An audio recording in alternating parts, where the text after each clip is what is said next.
Welcome to the Divorce TV show live stream, and my special guest today is Sarah C. Langford. Sarah is a healer. She uses many different modalities, and they're some really interesting ones, some that I've never even heard of before. So we're going to be deep diving into those, but also finding out specifically how she's able to work with people who are dealing with divorce. So obviously Sarah covers many different areas of health and wellness, as you'll soon find out.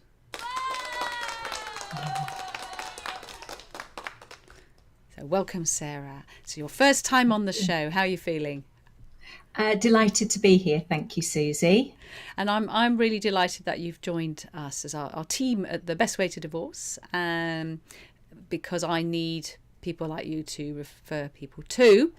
Because as we all know, divorce can be very stressful, and sometimes just talking to a counsellor is not enough, which is probably a good place to start. So the work that you do, it's more than just mental health and well-being, isn't it? You've got some really good... Oh, there's a dog in the background. You've got some really good... That's all right. We've had cats go by. We've had all kinds of things. So it would be really good to just have a little overview of the different areas you cover before I sort of find out a little bit more about you and share your... You've got quite an amazing story, I think, that I'd love to share with you to share with people. Okay. Thank you.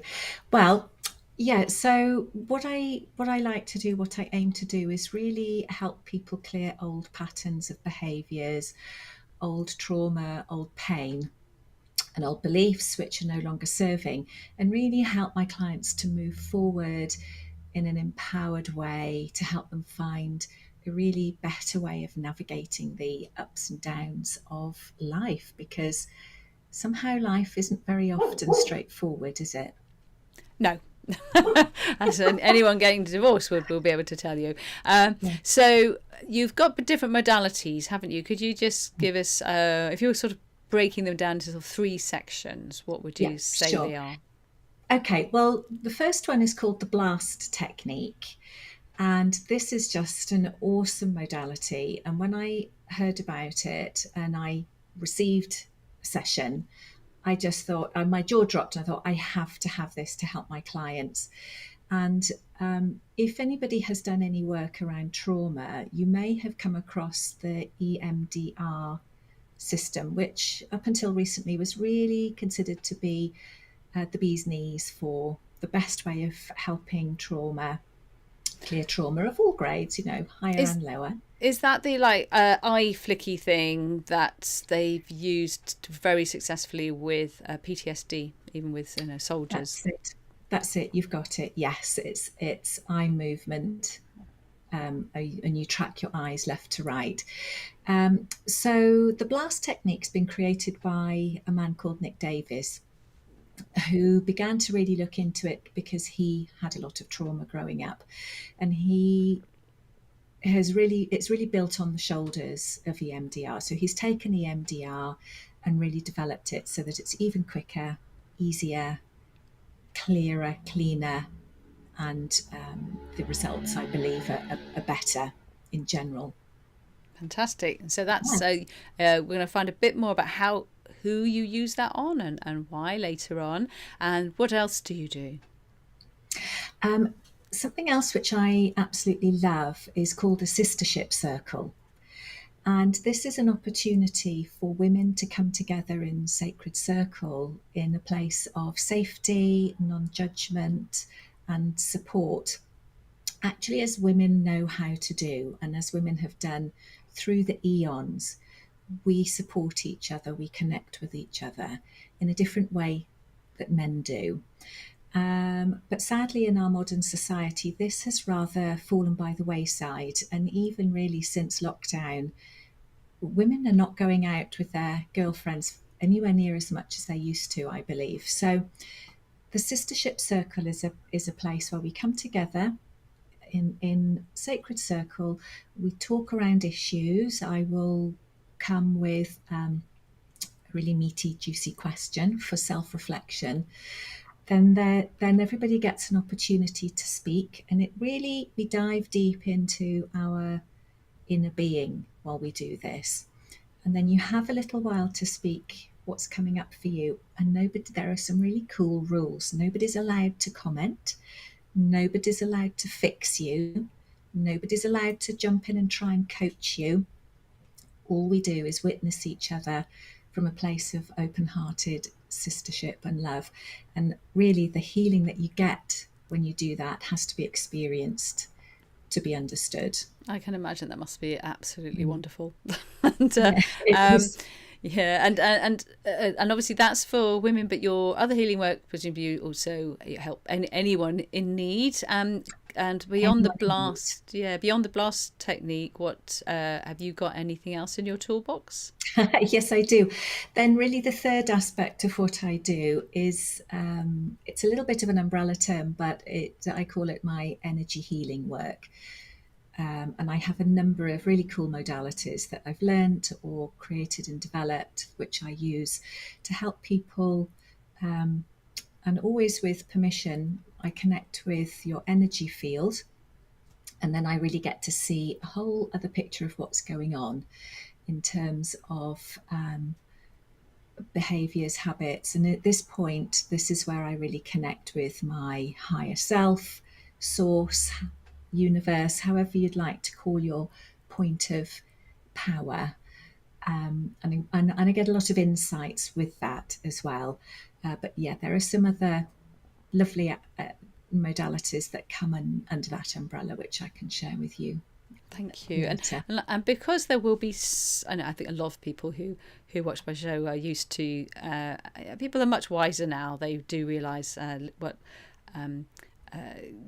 Gabor Mate was saying. I was listening to him last night on YouTube, and he was saying how ridiculous it is that the established medical view is to separate mind from body, and that so much illness is rooted in all kinds of childhood trauma, which doesn't mean everyone's been horribly abused, but there are lots of types of trauma. And he started to go through what probably was that happened to most people at some point.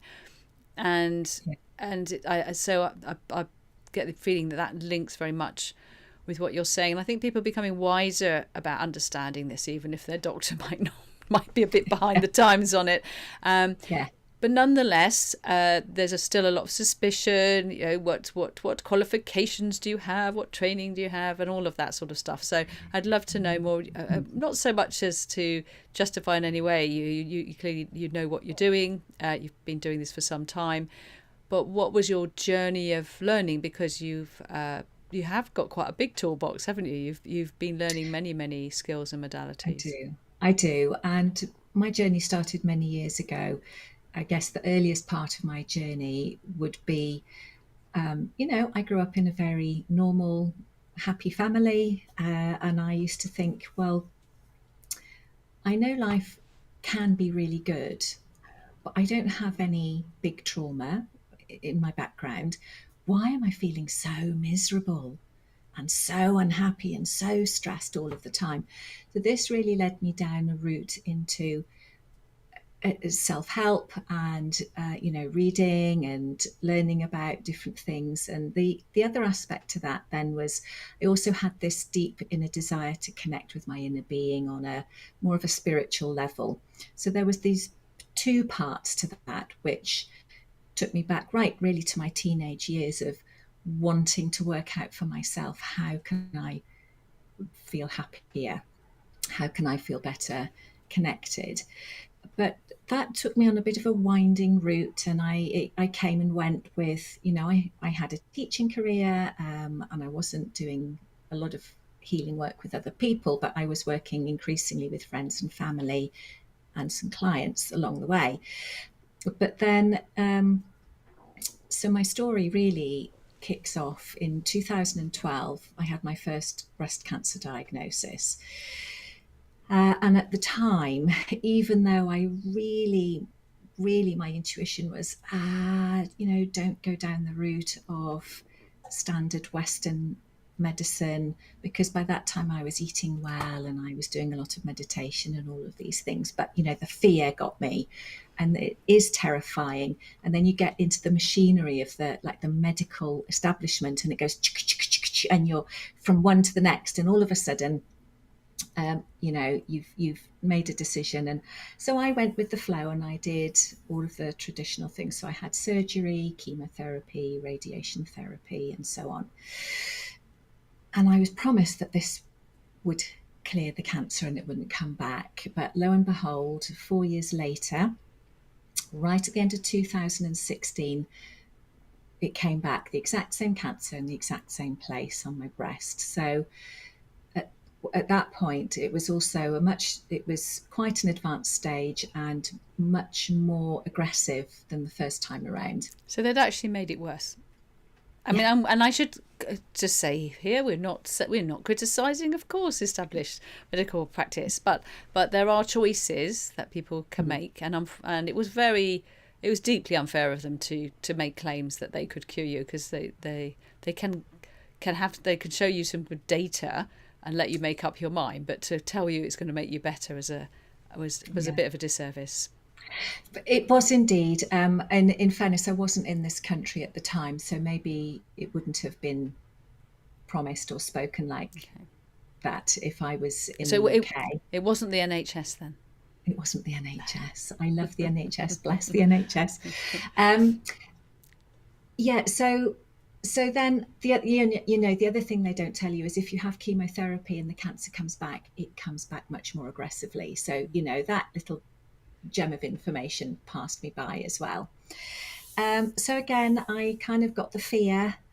And the thing is, we're so deeply programmed. What we have to understand that our brains are deeply programmable.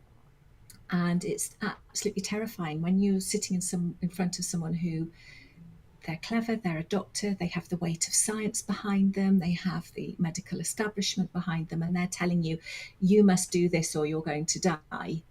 We kind of withdraw into our inner child and go, oh, okay, if that's what you say, but you're the boss.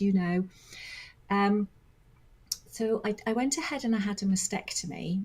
And then at that point, when they said to me how much chemotherapy I needed and what strength, I thought it's like, whoa, wait a minute there. No, no, no, no, no. That's enough to kill me. If it didn't work before, why would it work now?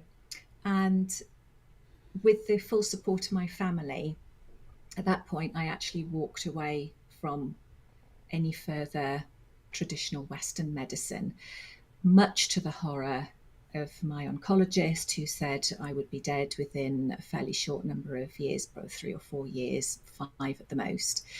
And they were hoping, even with the chemotherapy, to get me to between 5 and 10 years. So anyway, it was terrifying. But at that point, I really broke my programming, Susie. That's the best way I can explain it. And it was like something cracked inside of me. It was the most terrifying thing I'd ever done. But it's worked, and we're 7 years on now, and I've never been happier and healthier. But at that point, that really gave me a big kick up the backside to move into, okay, I have to walk the talk. If I'm going to be well, I really have to review my life. I have to look at everything in my life that's not working. I have to really properly dig deep, make the changes I need to make, physically, mentally, emotionally, spiritually. And that's exactly what I did. But that took me a number of years actually to get to that point. But here I am. So it's a very holistic approach, but fundamentally, you'd had the mastectomy, and obviously your body's healing from all of that, physical trauma. You're not having invasive chemicals pumped into you. Yeah. But so what did you do? Okay, so I'd just like to clear this up, because I do say to people I healed my cancer naturally. And then often people say, well, if you've had a mastectomy, they've taken away the cancer, there's nothing to heal. What happens is, if you have a cancer tumour removed, it doesn't stop the cancer growing. It just removes the tumour.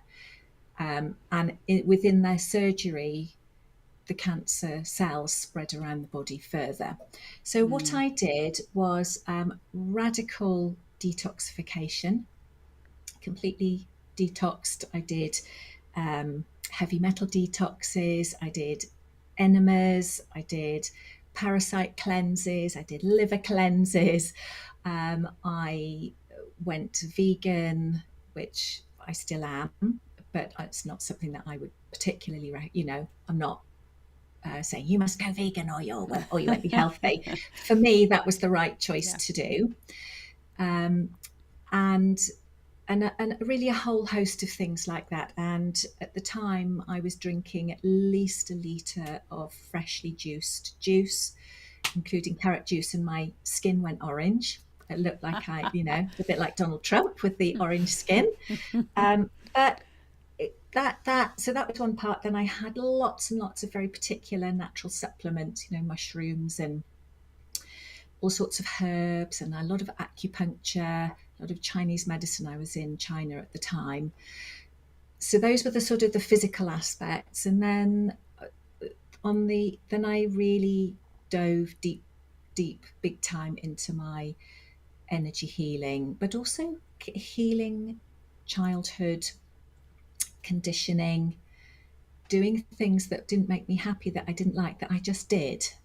This is where the journey into the unconscious becomes so powerful, because as an adult you might go, yeah, well, I really want to be well, but underneath you've got a whole load of other unconscious beliefs, like I'm not good enough to be alive, I'm being punished, I can never get what I want. And actually I did sit down at one point, and I had, because I was very unhappy at the time, had a very tricky marriage, lots of stuff going on in my life. And I actually sat down and I said to myself, okay, do I want to live? Because for many years I wasn't suicidal, but I think a lot of us actually, if we're honest about it, we have periods in our lives where we go, do you know what? I just wish I could slip away. And I really had to honestly look in the mirror and say, this is an opportunity. This is a door opening moment for me. I could allow myself to die.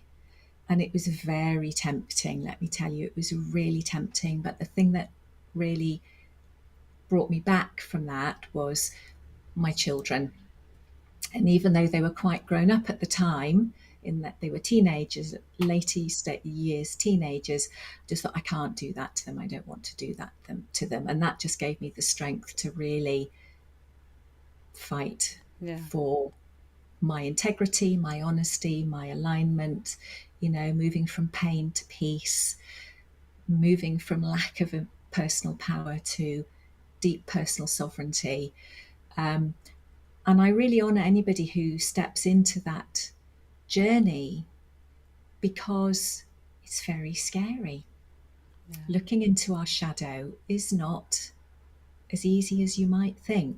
Well, we've spent our entire lives submerging it so deeply that we don't even know it's there. And I'm interested in what you were just saying there, because it's purely by coincidence I was listening to him last night. But Gabor Mate said one of the first things we have to learn, and children start practicing this very early, and then we kind of knock it out of them, is no. Just to go no. No.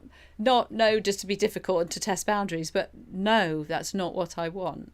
Yeah. And he pointed out how many more women have autoimmune disorders, particularly in America, Yes. and how particularly women of colour, the more put upon, less, the more difficult it is for them to say no. That there is a correlation between the awful health issues that they end up with. I agree entirely. And it's also so interesting because, I was brought up to be a good girl, and I'm a recovering people pleaser. And part of that, and I'm sure many women listening will really identify with this, is you're not allowed to be angry. And yet anger is so healthy because it sets our boundaries. And every time we get angry, it's often because our boundaries have been invaded. And so it's a double whammy when we're not allowed to say no, and neither are we allowed to be angry about it. It's a massive repression. Yeah, It's gonna huge. do so. It's not going to sit there quietly in the corner of your body, not doing any harm. So it's incredibly valuable. And this is why, although I often wonder if it is the right thing to say to someone who's in the middle of a difficult divorce, I often say that this will bring up all kinds of shit from the past and trauma, but actually this is a good thing. This is a real opportunity to really deal with these things and clean it out, which you probably would never have done otherwise. You would have gone through life just sort of hanging on to all this stuff. And now I know in my own situation it was just so awful that I had the opportunity to to explore other paths that I would never have even thought about trying before, and learn, as you say, it's that combination of the well-being, the nutrition, the psychological side, but there is a spiritual angle. To me, that is things like learning about forgiveness and what forgiveness really is, and kind of deep stuff, which, as you pointed out earlier, this is not a 5-minute online lesson. No. And then you've got No. it. It's a life journey, but it kind of makes all the horrible things worthwhile.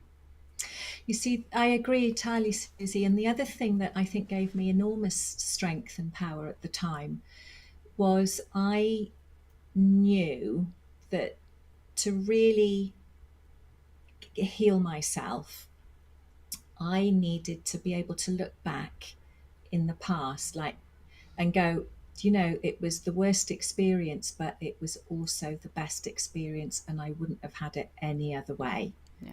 And that's exactly where I'm at now. And that is exactly where I would encourage anybody listening who's going through challenging times. When you're feeling like you're carrying this heavy pack of pain and shame and hurt and confusion, every time something really difficult happens and we don't deal with it, it's like putting another boulder in this backpack. And we have to learn to really take the rocks out of our backpack one by one by one, like one session at a time, one emotion at a time, one trauma release at a time. And after a few days, weeks, months, years of doing this, you can look back and you go, wow, I'm in such a good place now, because that horrible, difficult, traumatic experience forced me to deal with all my shit. And now look at me, I'm so strong. I found my power. I'm at peace with being angry. I know how to release stuff.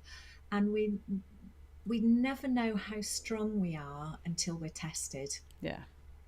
And then it is the greatest liberation of all, to be able to go, that was a horrible experience, but I'm so glad it happened. Because actually it means you're no longer a victim. You're now you're able to appreciate your destiny and now have some guidance over it. This is a point where it's probably a good idea to address how what you've just been saying it relates to conventional, if there is such a thing anymore, as sort of psychotherapy or counselling, because there's so many different types and they all have their wonderful advantages. So what is it that about the different modalities that you explored that brought you more than you could have got just from talking to a counsellor? Okay, yeah, so I agree with you, Susie. First of all, I'm not undermining the amazing work that talk therapy is, that counsellors and therapists and psychotherapists do, and I'm not a trained counsellor, so I completely respect their modalities. But for me, right, I think the issue can be often, and if you've had a lot of counselling, you may again identify with this. You go and you talk to your therapist for an hour, at the end of which all of this emotion and this pain is coming up, and you're expressing it, or you're talking about it, and then you go away and you go, well, I've talked about it, but it's like I've still got the rocks in my backpack. Yeah. I haven't done anything with them. You've sort of wiggled them around, brought them out, had a look at them and stuck them back again. And then stuck them back in again, exactly. Polished them up a bit. Sometimes also by having a lot of therapy, we actually intensify and deepen the story, the trauma, and we just end up identifying it with it on a deeper and deeper level. So my aim is, and with the therapies and the techniques that I use, is like we bring them up to the surface, we acknowledge them, we can honour them if that's what we choose to do, and then we can clear them. And there are different ways of doing this. So, for example, shall I talk about a couple of ways of doing this? Yes, no, I think that would be a great Okay. time to do that. So, right, the blast technique is just jaw-droppingly good at this. If you have a trauma, and it can be right from PTSD, which I don't diagnose that, down to sort of, if you've got the scale of like 0 is nothing, 10 is as bad as it could be, anything over and above about 4 we can really clear. And we use that using some very simple eye movement from left to right, and sometimes I do other things as well, depending. So what happens, and neuroscience has shown this, when we experience a difficult event, and I'm a little bit careful when I use trauma, because most people think a trauma is something really extreme and severe, but actually it's any event that's really tricky for you. Okay, and what's traumatic for one person might not be traumatic for another. It's how we deal with it. It's your perception of it, isn't it? So it is. Yeah. So it is. And I think it's worth sort of elucidating on that. Again, this was something that was talked about last night. If you have two people in a car accident, they have the same car accident, and one is fine, and the other one has these terrible back pains, and the insurance company will, hang on a minute, why is this? But then if the person with the back pain had a situation where they had trauma early on, where they were out of control and they were harmed and they didn't know what was happening, when you're in a car which is rear-ended, that is a triggering experience, and it triggers that trauma, and they don't know that this is what's happening, but their whole body goes stiff, so the way they react to the bang is different from the person who's just nonchalantly sitting there oblivious and doesn't and just thinks, oh, what's going on? And they're so even from a physical point of view, it has a difference. But it just seems like there's all these different sort of layers, aren't there, which I just think is really important. I just think it's so important for people to just not think, oh, this happened, you had this trauma, either you have it or you don't. It's we've all got elements of these things weaved in and out, and they'll pop up at different times. But so on that basis, the diagnose, you said you wouldn't diagnose PTSD before you work with, as part of the blast technique. Do you help people see that maybe they do have some traumas that are there waiting to trigger and be a nuisance at some point in their lives? Yes, absolutely. So what we do to begin with, I'll ask you to write a chronology of difficult events throughout your life. And it could be, for example, as a child, you fell off your bike and broke your arm, and you might think, oh, that's not a trauma, but actually it was deeply traumatic and challenging for you at the time. And although you've pushed it away and buried it, and logically as an adult you can explain it away, it still has these triggers for you. So with the neuroscience, what happens is, normally when there's an event occurs, we're able to process it, and the event moves from the right hemisphere of the brain across to the left, where it's filed away, nice neat files. But if it's particularly traumatic or difficult, or you just haven't been able to process it for whatever reason, it stays in the right hand side of the brain, going around and around and around. And this is where it's really hard to get over something. So, for example, you might walk along a street and smell a smell and go, I just feel really anxious, but I don't even know why. But it's a smell associated with something that happened in an event that you've not filed away properly, or a particular person says something to you, and you might completely overreact. You go, God, what was that all about? I'm just really upset.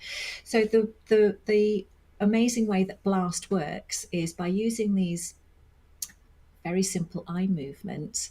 It allows these unprocessed memories, emotions, which create emotions, create feelings in the body, it allows them to move across to the left of the brain where they can be processed and tidied away and cleared up, and it just becomes an event from the past. It sounds almost too good to be true. Can you give me some examples? Can you give me some examples? Yes, absolutely. So I was working with an older a chap. I think he must be, I mean, not old, 60s, maybe 70s. And he wanted to deal with something that had been triggering him since he was a young man. Um, and we just dealt with it really quickly. He knew exactly what it was. It was fairly well contained.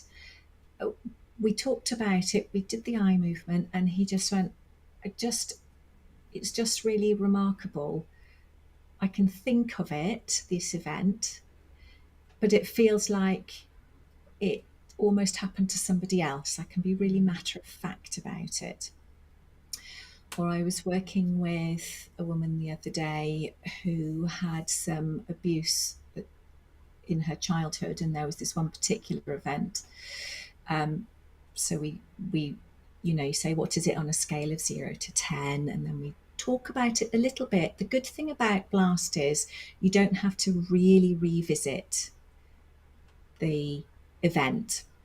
I know some trauma clearing techniques that you really have to really reconnect with it.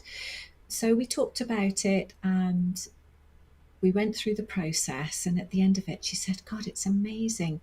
I can picture the event, I can remember it, but it feels like it's in black and white, and I can just kind of go, oh, it happened. Oh. It's like that's how good it is. And is this something that perhaps in the past hypnotherapy would have been used to tackle, an NLP? What is it for you that makes Blast so powerful? It's its simplicity. The best things are always so simple, aren't they? And you don't need a lot of sessions. One trauma, one session. It's like that. Whoa, So that's I know. really good. So you don't Yeah. need years and years of No, counselling at expensive. no, you don't need a lot. You don't have to lie down. You don't have to go into an altered state. You don't have to reaccess your emotions. In fact, you can even do it what we call content free. So, for example, I'll use an extreme case. If somebody had a really particularly unpleasant rape and they just can't talk about it, it's like, I don't even want to say the words. I don't want to tell you. We can do it completely content free.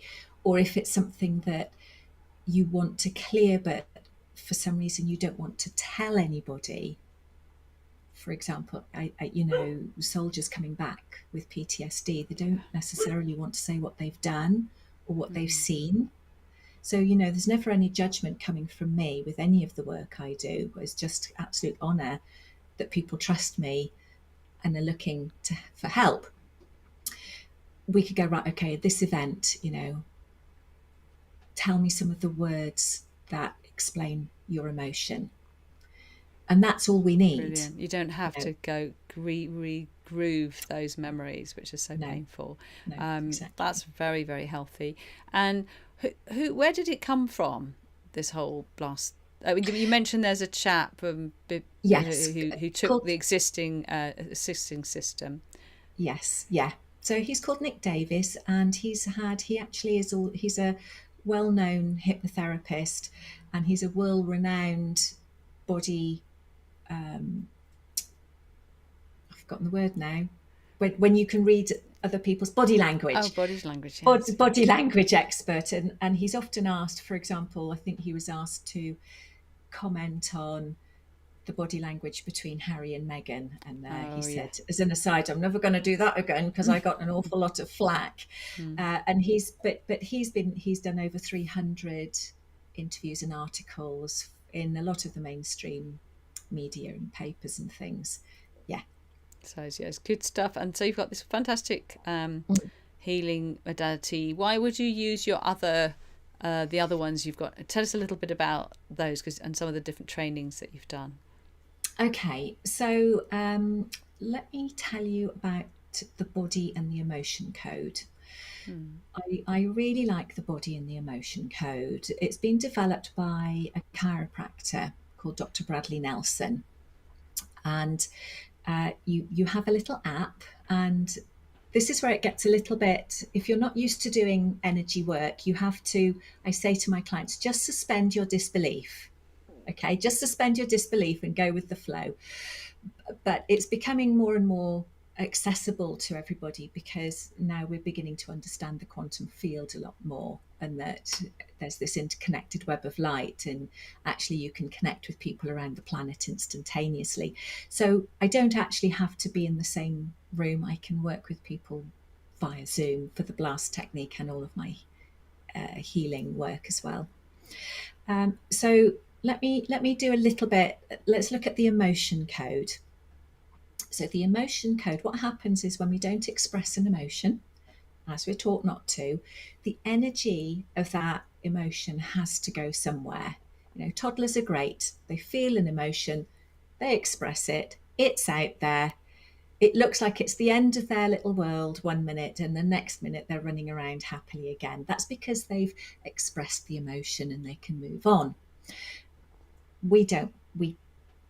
We hold it down, and the energy ends up becoming trapped. It sits in the body. So it's like it turns into a little ball of energy, and then it sits somewhere in the body. And as it does that, it brings imbalance into the physical body. And the body is always trying to be healthy and well. Our bodies have immense wisdom. And again, with modern Western medicine, we're rather taught that our bodies are our enemy and our bodies don't know what they're doing and it needs intervention. And sometimes the intervention is absolutely needed, and it's life-saving. But for the more subtle things like fibromyalgia or exhaustion, or these kind of things that modern medicine can't really get to grips with. And it's because of all of this other subtle stuff that's going on in our emotional bodies, our energy bodies, that influence and affect the physical body.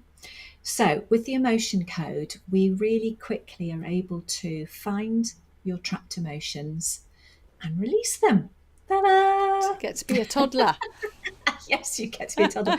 But you don't have to express the emotions. We just clear the energy of it really Yeah. quickly.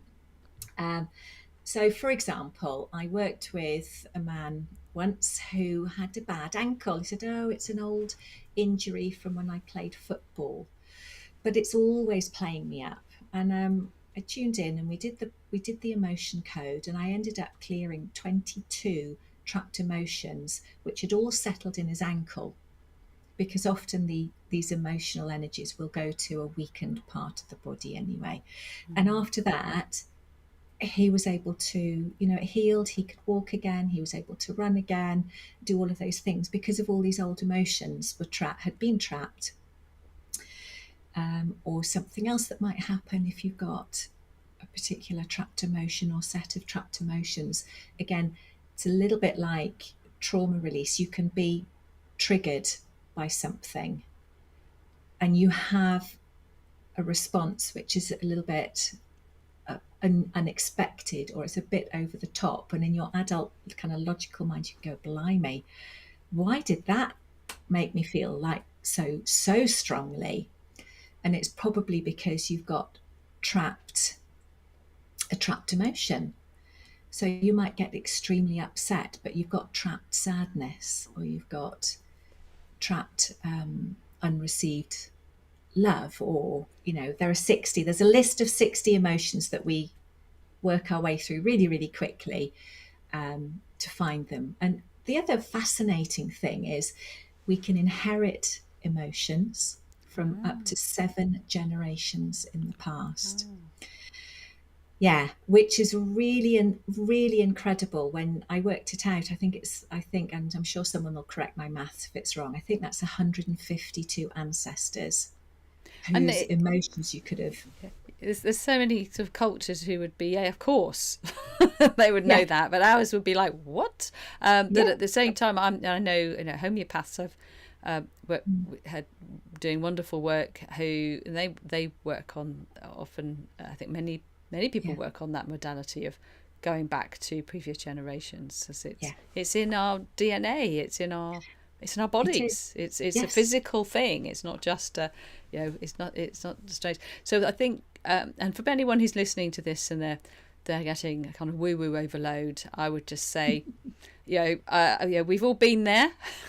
But then, Yes. why wait till you're in a total state of trauma, or the doctors tell you're going to die, or why wait till then to explore Yeah, these things? exactly. And I'm always encouraging women and men who are dealing with family change, because it's massively stressful, even if it hasn't all gone to pieces, it's just so difficult, and the children Yeah, involved, that they really, really should, take time to spend on themselves and their healing, and use this opportunity, because it will catch up with them. We all know people who've had a difficult divorce and then they've got ill, and it's not a coincidence. totally. No, no, it's not. And it's a really big challenge when we don't care about ourselves enough or care for ourselves enough. And it's really interesting, Susie. I would say 95% of the clients who come to me don't love themselves. And again, it's this logic of, yeah, of course I love myself. But when I dig deep and I do the testing and get guidance, it often comes up like, I'm not worthy, I'm not good enough, I'm not enough, or I'm too much, or I'm unlovable, or I don't love myself, or all of these things that we bring with us. Because we've been And we, told them. And our yes, mothers have been told them, and our grandmothers and our fathers, and it's just but how wonderful that there's an opportunity to break the line. Because I think, absolutely. and you were saying earlier that about your children really saved you. I think children often are the Mm, saviours of us all, and in many ways. And when we're considering doing this kind of work with ourselves, it's not just so we feel better, it's so that we break the line of these break the traumas. lie. So our children, Absolutely. they come through the divorce knowing both their parents love them. The fact that you might live in different houses really is not the end of the world for them. Mm, They've both, as long as you can make sure they feel loved. But how can you do that if you don't love yourselves, and if you're not looking after yourselves? And so it all yes. comes back to, ultimately we must look after ourselves, because that's our duty for the children. I absolutely agree. And we have all kinds of sneaky little ways to self punish as well, that sneak under the radar. And I'll give you an example that I noticed in myself just the other day. I was really, really thirsty. Okay, I drink a lot of water. I drink fresh spring water. I go and collect it from the well. Water is so key to for me as part of my health care, my self nurturing routine.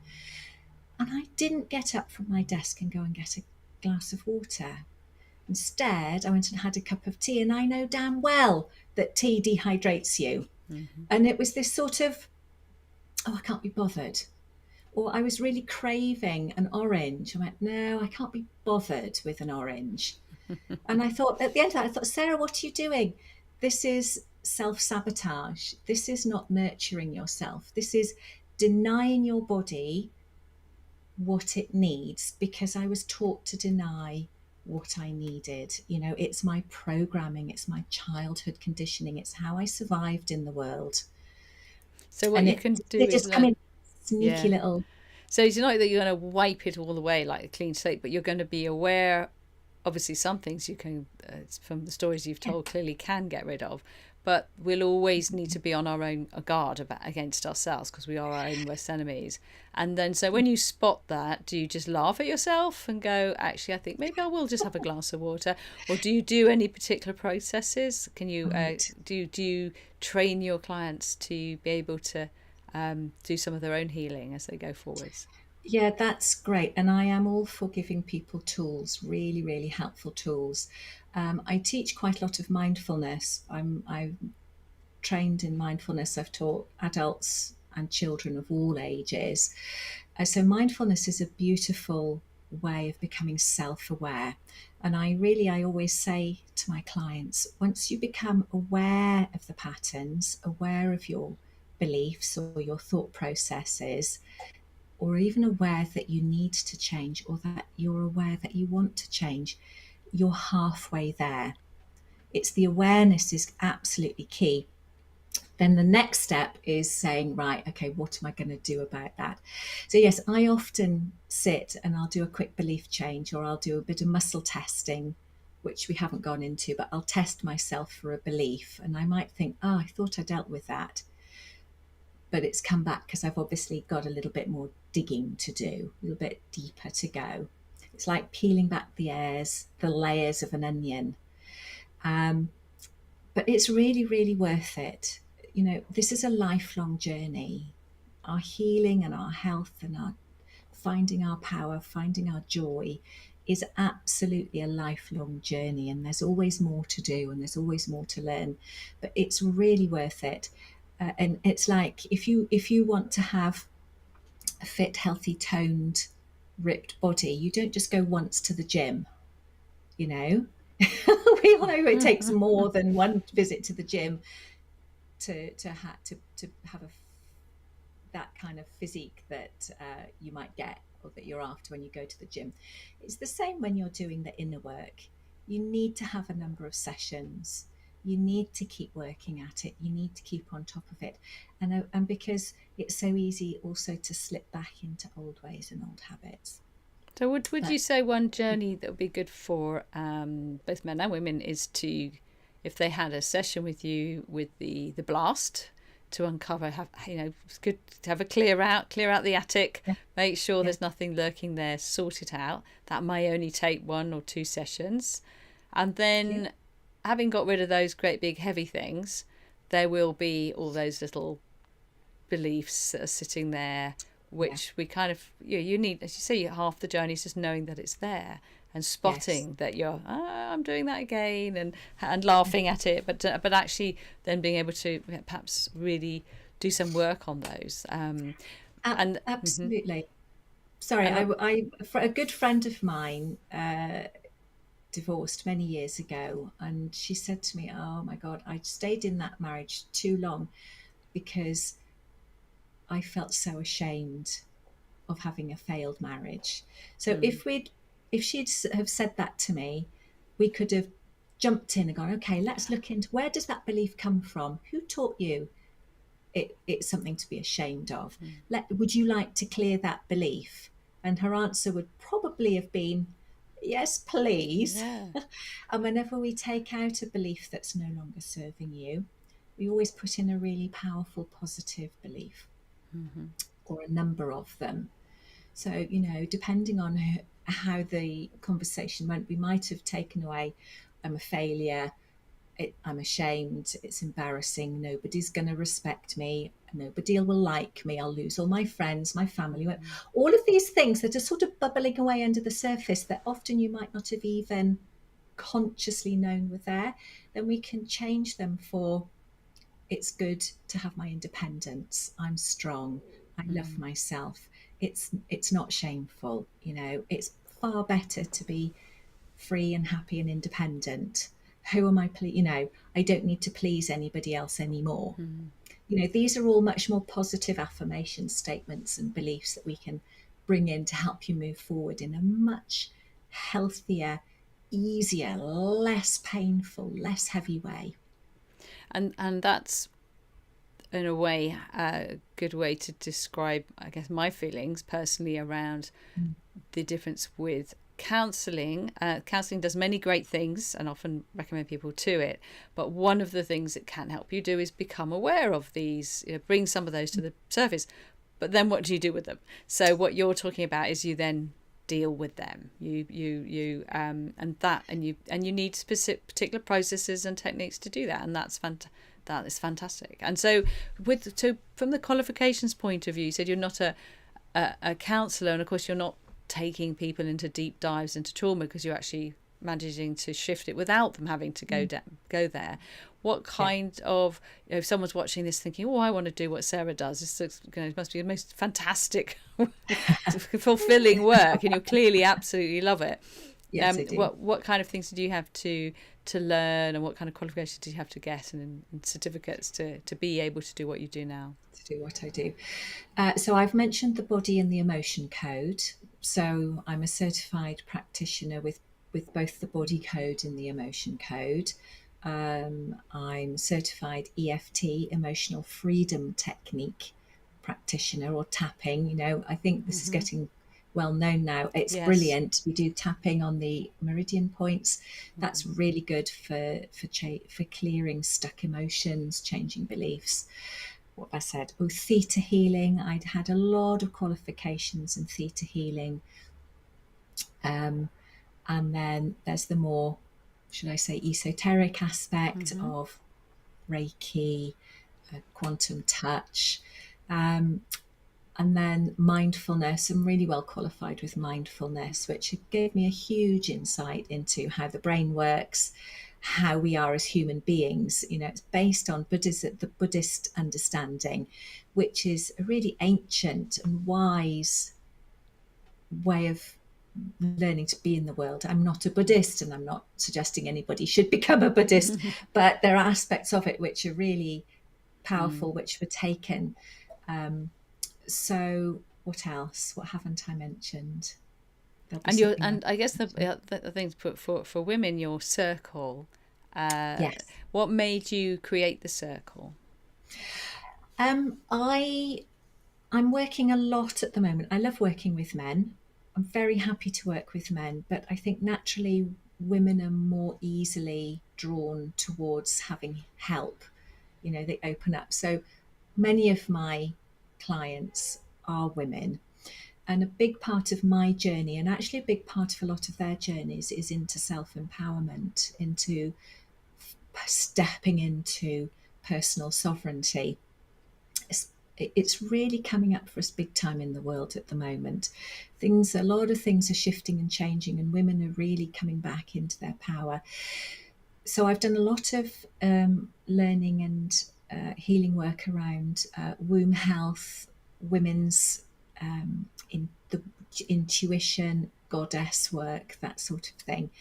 And when I first heard of sistership circles, it was one of those lovely light bulb moments, which was, of course, and I've got to go, and I must do this because it's just exactly what I need. And it's proved to be absolutely right. That really deep connection with women on a really non-judgmental way, in a non-judgmental way. So we have generally three major wounds, what we call wounding as women. There's the sistership wound or sisterhood wound, when we've been hurt by other women.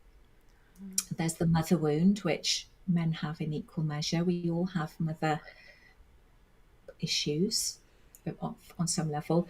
And then there's what we call the witch wound, which is going back through time and through the collective unconscious and ancestral inheritance around women being persecuted for their knowledge, being, burned at the stake for being midwives, for being herbalists, for helping to heal people. So there are those three main wounds, and those are the wounds that we really, really work on so beautifully within the sistership circle gatherings and communities. And are these physical, or are they online? I do a physical one close to where I live, to the south of Bristol, but I'm going to start doing them online in the new year.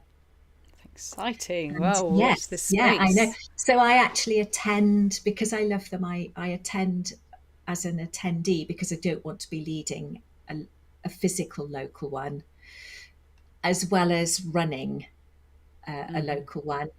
But I also attend an online circle, and it is a little bit different, but actually it works beautifully. We've all learned to work via Zoom very, very well.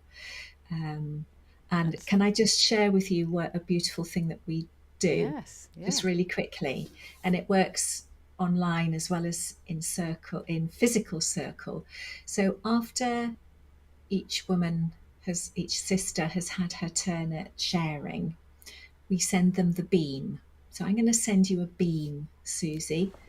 So instead of trying to fix you or make a comment, we just move into our heart and we beam you love and acceptance. And then you sit there and you open up your hands to receive. Because as women, we're not very good at receiving. No. So that teaches us to give and share love, and it teaches us to Yeah. receive. And then we say, thank you very much. That's Yeah, so beautiful. What a lovely it way is to end. beautiful. Mm. Thank you Yeah. so much, Sarah, and I look forward to having you back on the show again in the future. I can't wait, Susie. Thank you so much. Bye for now. Bye for now.